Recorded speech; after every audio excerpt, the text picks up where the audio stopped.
Hey, it's Jordan, live from Philadelphia. We're in the Kensington neighborhood. To be honest, it's pretty run down. A lot of homeless people live here. And like has been going on for many years, particularly during the pandemic, the police are out making sweeps of encampments of homeless people throughout this area. We just got here, I don't know, it's about like 8 in the morning. I'm here with... My name is Jamal Henderson. I'm with ACT UP Philadelphia. And can you kind of talk about, there's been flyers and stuff talking about police today coming out to what they call sweep, which is evict homeless people who have nowhere else to go.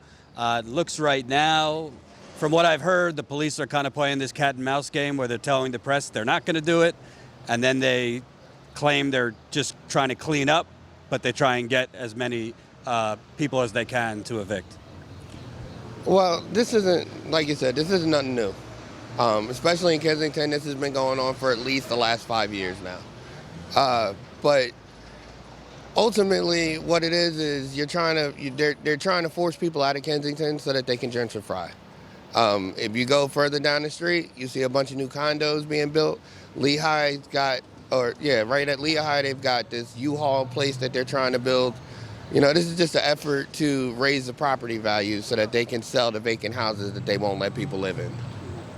And there's a lot of real estate developers, part of that gentrification, donate to the local politicians. Local politicians look the other way. One of our local politicians is a real estate developer. Alan Dom is as corrupt as they come. How are you sitting on city council deciding the fate of all the citizens of this city, and you make money off of selling houses, right? That's a conflict of interest from the beginning. So, I mean, at the end of the day, it is what it is. The city's corrupt. We know it's corrupt. The government is as corrupt as they come. I've lived up and down the East Coast. I've never seen nothing like this. Can you kind of talk about that corruption a little more? How's it corrupt?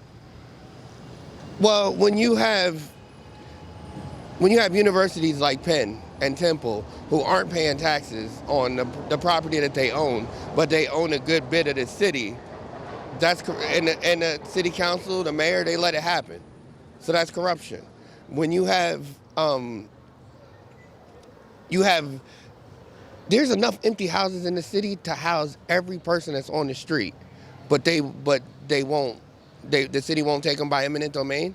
But PHA is able to take people out of housing, promise them different housing, never give it to them, and then sell the housing that they have.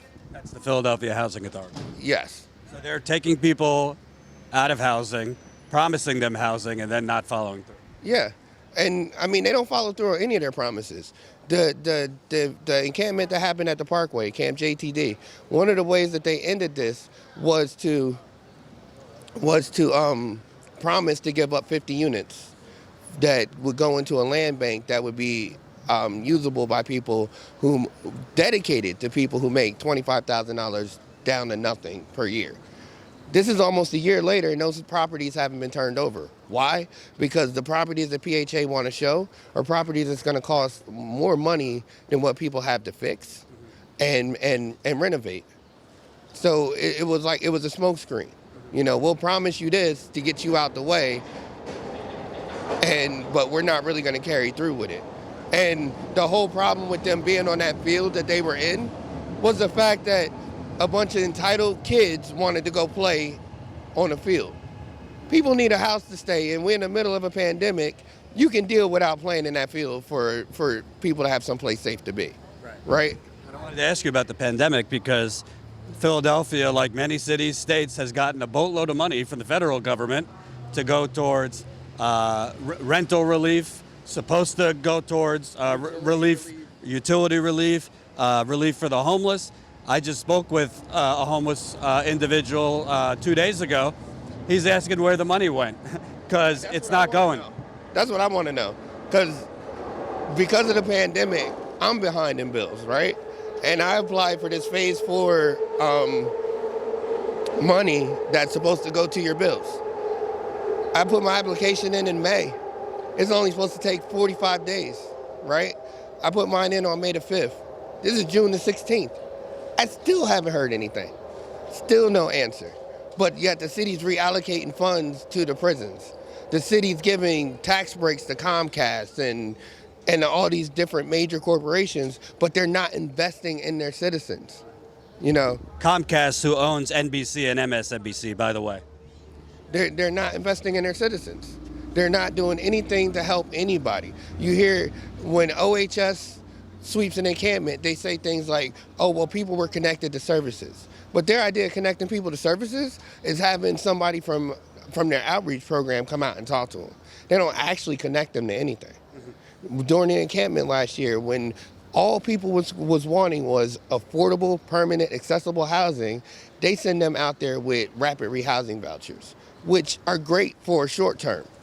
But when we're not making a livable wage, you can't expect somebody to go from having their rent taken care of to, in 2 years max, they're responsible for every bill and they've just come out of homelessness. From someone who's been homeless, it takes more than 2 years to put your life back together, right? And depending on what your issue is, it could take longer.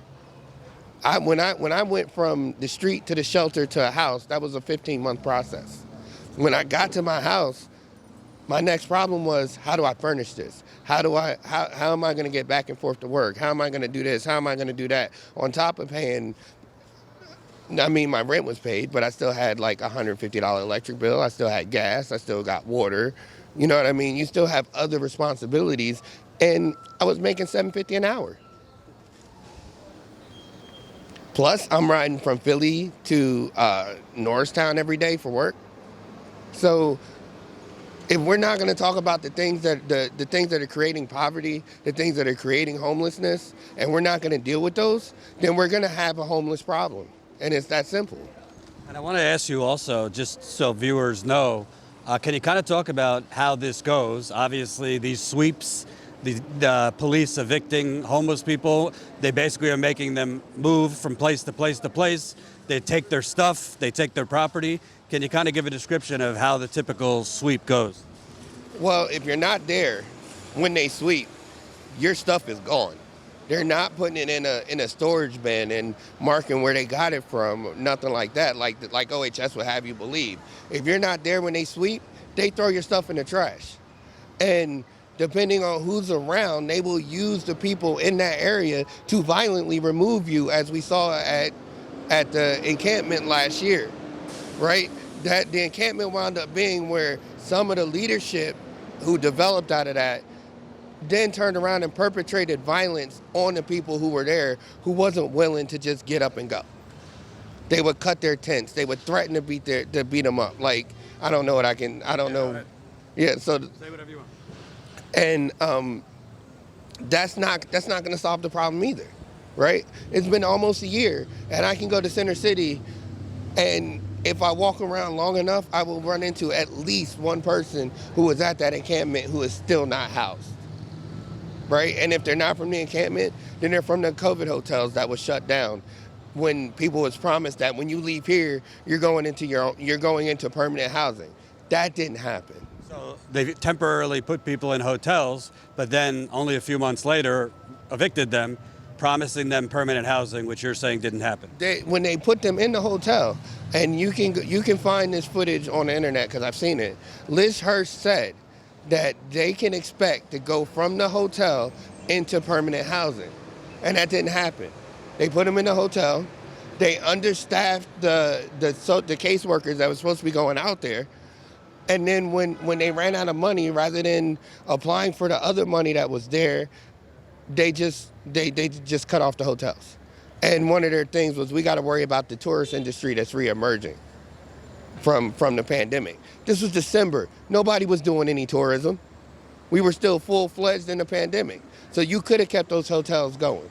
You know, when the pandemic first started, and I saw it on the news, there was people at Terminal A at the Philadelphia International Airport. And they were reporting on how bad that was, right? But what never got covered was the fact that the city paid the Marriott at the airport $200,000 for people to be in COVID-safe environments, but you still allowed people in Terminal A to be in unsafe and unsanitary conditions. That hotel never got used. The city claims that they were getting the money back, but I haven't heard anything else about it. I haven't seen anything else about it. So the Marriott basically got $200K to do nothing. So of course there wasn't money to keep the places that was actually helping poor people funded, because you pissed it out a window like you do every time. And you know, you're talking about money. They seem to have a lot of money for police in Philadelphia and many other cities. I don't know what the budget here is, but I'm sure it's too much. They seem to have a lot of money for, you know, salaries for government officials, this, that, and the other thing. But they keep saying they're out of money for rental relief, for the homeless. They have money for what they want to have money for. That's what corruption's all about, right? Like they'll fund what they want to fund, because why would you want to pay to house people when our carceral system profits from people being in jail? And why would you want to pay for people to get the medical treatment that they need when it's easier to just shoot and kill somebody going through a mental health episode, right? That it costs less to bury somebody than it does to make sure that they're actually getting the care that they need. And I'm not saying that I advocate for that, but I can see that that's how people think, right? Today, there's supposed to be counter-protesters out here who are like our quality of life is being impacted. Well, what about the quality of life of these people on the street, right? And I mean, at the end of the day, they have to understand, or they need to understand, that homeless people aren't their enemy. It's the city. Kenny and council are corrupt. And until that's changed, it's going to stay that way. And I want to ask you, on a kind of like a bigger picture level, you got President Biden, the Democrats, a lot in the media. There's this framing that, you know, oh, we're getting back to normal. Things are getting back to normal. Coronavirus cases are way down. You know, more people are being vaccinated. We're back to normal. Well, I'm going around, and it seems like we're just back to the shitty normal. That's only getting worse. If back to normal means we're back to being underpaid, it means we're back to being worked like dogs, it means that they're back to harassing homeless people, you can keep your fucking normal. We need a new normal. And the new normal means it needs to be housing as a human right, healthcare as a human right, looking out for the... I don't know why the people at the top don't understand that when you raise the bottom, the top is going to go up too, right? Because if the bottom is higher, then the top is higher.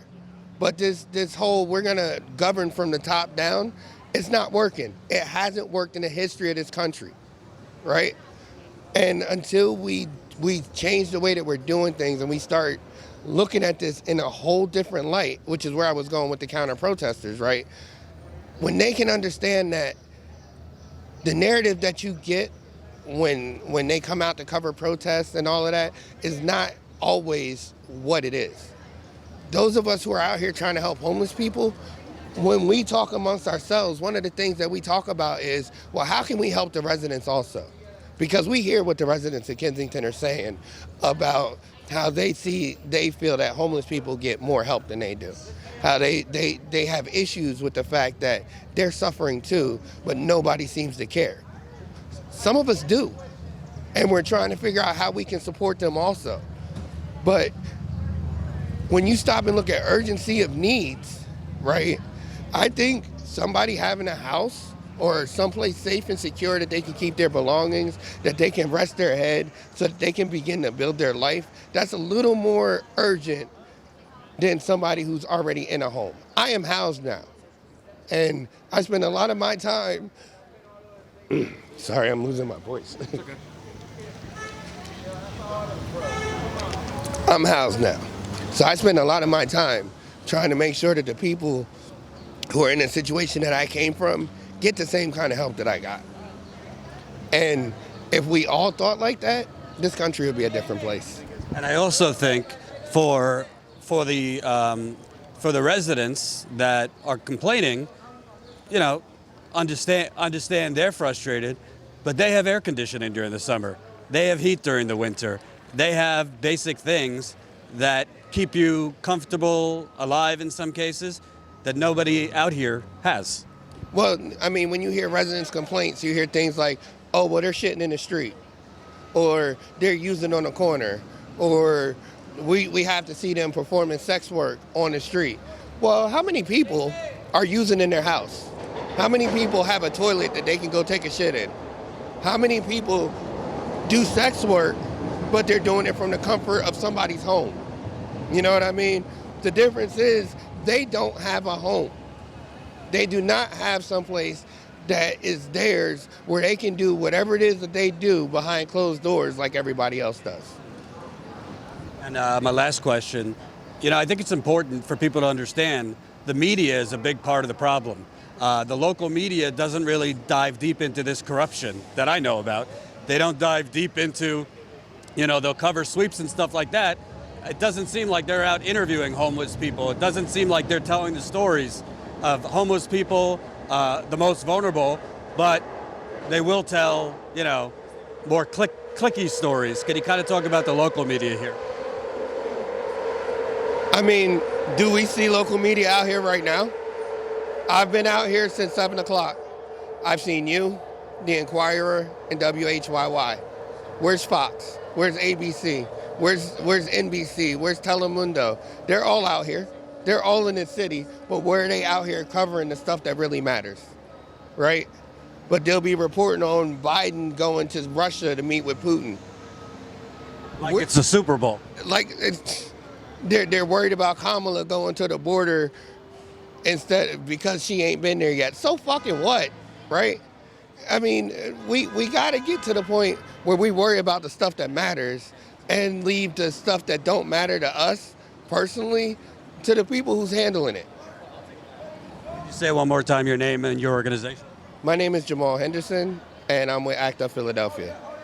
Thanks, Jamal. Appreciate it. Thank you. Yeah, absolutely.